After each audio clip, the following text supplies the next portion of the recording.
मुट्ठी भर मेंढक। बहुत समय पहले की बात है। किसी गांव में मोहन नाम का एक किसान रहता था। वह बड़ा मेहनती और ईमानदार था। अपने अच्छे व्यवहार के कारण दूर दूर तक लोग उसे जानते थे और उसकी प्रशंसा करते थे। पर एक दिन जब देर शाम वह खेतों से काम कर लौट रहा था, तभी रास्ते में उसने कुछ लोगों को बात करते सुना। वे उसी के बारे में बात कर रहे थे। मोहन अपनी प्रशंसा सुनने के लिए उन्हें बिना बताए धीरे धीरे उनके पीछे चलने लगा। पर उसने उनकी बात सुनी तो पाया कि वे उसकी बुराई कर रहे थे। कोई कह रहा था कि मोहन घमंडी है, तो कोई कह रहा था कि सब जानते हैं वो अच्छा होने का दिखावा करता है। मोहन ने इससे पहले सिर्फ अपनी प्रशंसा सुनी थी, पर इस घटना का उसके दिमाग पर बहुत बुरा असर पड़ा और अब वह जब भी कुछ लोगों को बातें करते देखता तो उसे लगता कि वे उसकी बुराई कर रहे हैं। यहाँ तक कि अगर कोई उसकी तारीफ करता तो भी उसे लगता कि उसका मजाक उड़ाया जा रहा है। धीरे धीरे सभी ये महसूस करने लगे कि मोहन बदल गया है और उसकी पत्नी भी अपने पति के व्यवहार में आए बदलाव से दुखी रहने लगी। और एक दिन उसने पूछा, आजकल आप इतने परेशान क्यों रहते हैं? कृपया मुझे इसका कारण बताइए। मोहन ने उदास होते हुए उस दिन की बात बता दी। पत्नी को भी समझ नहीं आया कि क्या किया जाए, पर तभी उसे ध्यान आया कि पास के ही गांव में सिद्ध महात्मा आए हुए हैं और वो बोली, स्वामी, मुझे पता चला है कि पड़ोस के गांव में एक पहुँचे हुए संत आए हैं। चलिए हम उनसे कोई समाधान पूछते हैं। अगले दिन वे महात्मा जी के शिविर पे पहुँचे। मोहन ने सारी घटना बताई और महाराज, उस दिन के बाद से सभी मेरी बुराई और झूठी प्रशंसा करते हैं।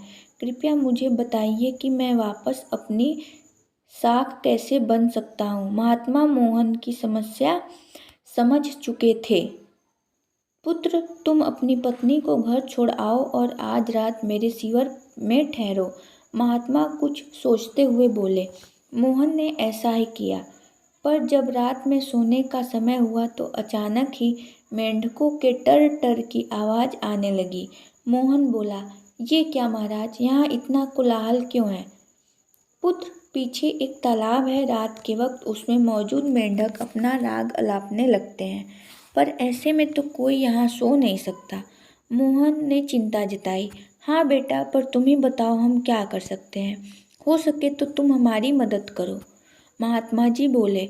मोहन बोला, ठीक है महाराज, इतना शोर सुन के लगता है कि इन मेंढकों की संख्या हजारों में होगी। मैं कल ही गांव के से 50-60 मजदूरों को लेकर आता हूँ और इन्हें पकड़कर दूर नदी में छोड़ आता हूँ। और अगले दिन मोहन सुबह सुबह मजदूरों के साथ वहाँ पहुँचा। महात्मा जी भी वहीं खड़े सब कुछ देख रहे थे। तालाब ज़्यादा बड़ा नहीं था। 8-10 मजदूरों ने चारों ओर से जाल डाला और मेंढकों को पकड़ने लगे।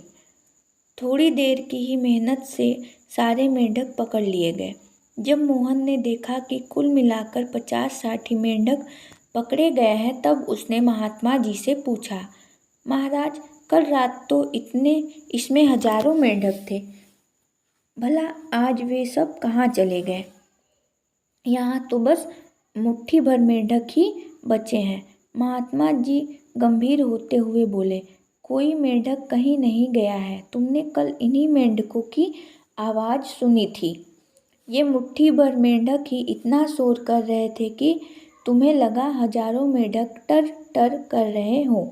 पुत्र, इसी प्रकार जब तुमने कुछ लोगों को अपनी बुराई करते सुना तो तुम भी यही गलती कर बैठे। तुम्हें लगा कि हर कोई तुम्हारी बुराई करता है, पर सच्चाई यह है कि बुराई करने वाले लोग मुट्ठी भर मेंढक के समान ही थे। इसलिए अगली बार किसी को अपनी बुराई करते सुनना तो इतना याद रखना कि हो सकता है ये कुछ ही लोग हों जो ऐसा कर रहे हों। और इस बात को भी समझना कि भले तुम कितने ही अच्छे क्यों न हो, ऐसे लोग कुछ लोग होंगे ही जो तुम्हारी बुराई करेंगे। अब मोहन को अपनी गलती का एहसास हो चुका था। वह पुनः पुराना वाला मोहन बन चुका था। शिक्षा। मित्रों, मोहन की तरह हमें भी कुछ लोगों के व्यवहार को हर किसी का व्यवहार नहीं समझ लेना चाहिए और सकारात्मक सोच से अपनी ज़िंदगी जीनी चाहिए। हम कुछ भी कर लें, पर जीवन में कभी ना कभी ऐसी समस्या आ ही जाती है जो रात के अंधेरे में ऐसी लगती है मानो हजारों मेंढक कान में टर टर कर रहे हों। पर जब दिन के उजाले में हम उसका समाधान करने का उपाय प्रयास करते हैं तो वही समस्या छोटी लगने लगती है। इसलिए हमें ऐसी परिस्थिति में घबराने के बजाय उसका उपाय खोजने का प्रयास करना चाहिए और कभी मुट्ठी भर मेंढकों से घबराना नहीं चाहिए।